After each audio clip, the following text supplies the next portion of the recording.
The day her gavel came down, my father stopped being a man and became a number. I was 14, standing in the back of the courtroom. Too young to understand the law, but old enough to understand what it feels like when a life is taken apart in silence. I still remember the sound. Sharp. Final. Like a door slammed shut on our future. 18 years later, I was 24. And she was sitting in front of me again. Before this story goes any further, stay with me. If you believe life has a strange way of circling back, if you believe truth may arrive late but never empty-handed, this story is for you. And if stories like this make you feel something real, remember to like and subscribe. These stories survive because someone listens. My father was accused of embezzlement. A crime he swore he didn't commit. We were poor. Invisible. He had no powerful lawyer, no media noise, no protection. Just his word, and her decision. Judge Eleanor Whitmore. She was already legendary back then. Brilliant. Precise. Untouchable. People called her fair. Fair didn't feel fair when my mother cried herself to sleep every night, and my father disappeared behind concrete walls. He died in prison 3 years later. Heart failure, they said. I never got to say goodbye. I built my entire life around that absence.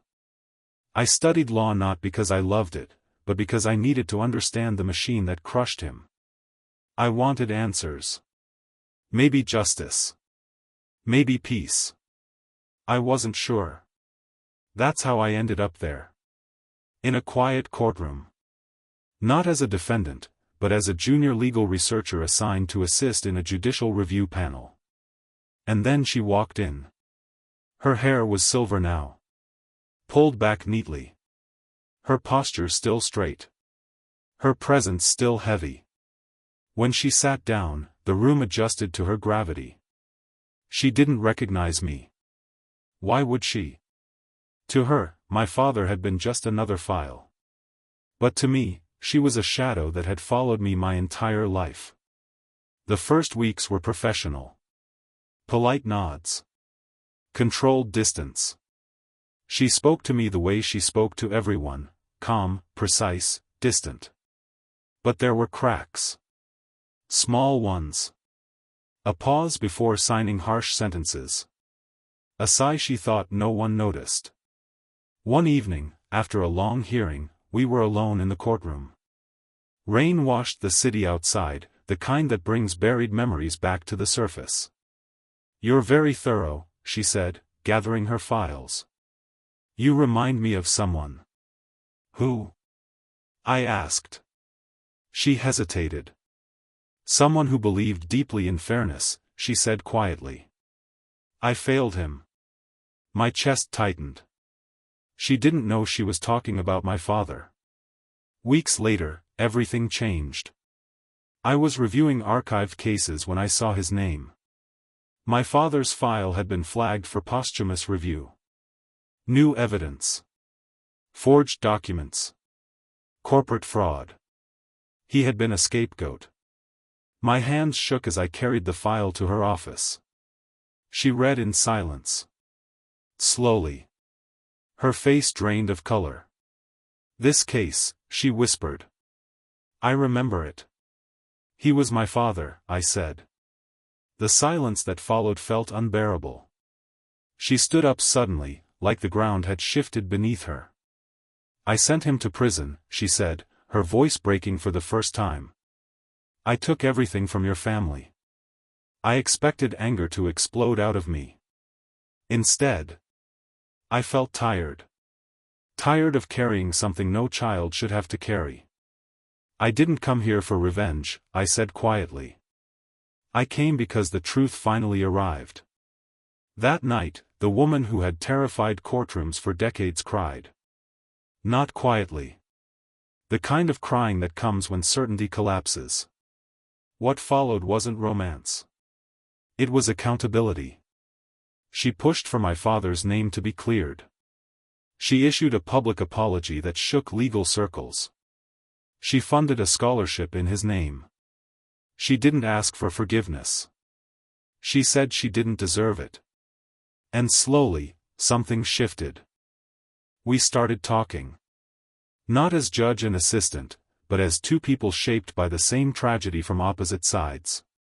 She spoke about pressure, fear, and the weight of irreversible decisions. I spoke about growing up too fast, about anger becoming a home. Over time, I noticed something unsettling. When she was near, the noise inside me quieted. When she wasn't, I missed that quiet. She noticed too. "You carry too much," she said one evening. "For someone your age." "Life didn't give me a choice," I replied. She looked at me softly. "Maybe now it is." We didn't name it at first. But we both knew. One evening by the river, she stopped walking. "If I tell you something," she said, her voice trembling, "will you promise not to judge me?" "You judged the world your whole life," I said. "Now it's my turn to listen." "I'm falling in love with you," she whispered. "And I'm terrified." I took a breath. "Love doesn't come from permission," I said. "It comes from truth." I held her hand. "I love you too." For a moment, it felt like redemption. Then came the twist. The media found out. Headlines exploded. Accusations followed. Manipulation. Guilt-driven romance. Abuse of power. A legal petition was filed claiming her relationship with me compromised the integrity of my father's exoneration. If the case reopened, everything could be undone. "You should leave me," she said one night. "Your life shouldn't be ruined because of me." "If I leave," I said, "I become a man who runs from truth." My father never did. The next morning, we walked into court together. She stood on the witness stand, not as a judge, but as a human being. She admitted her failure, her responsibility, and her love. The petition was dismissed. My father's name was cleared forever. Years later, we stood together in a quiet ceremony. No applause. No spectacle. Just peace. Someone asked me once if I ever wished things had been different. For my father, I said. Yes. Then I looked at her. But pain shaped us into people brave enough to choose love honestly. The gavel that once destroyed my childhood now sits on a shelf. A reminder that justice isn't just punishment. Sometimes, it's the courage to change. And sometimes, the hand that once delivered a sentence, learns how to hold yours. If this story stayed with you, like the video. Subscribe. Because some love stories don't shock.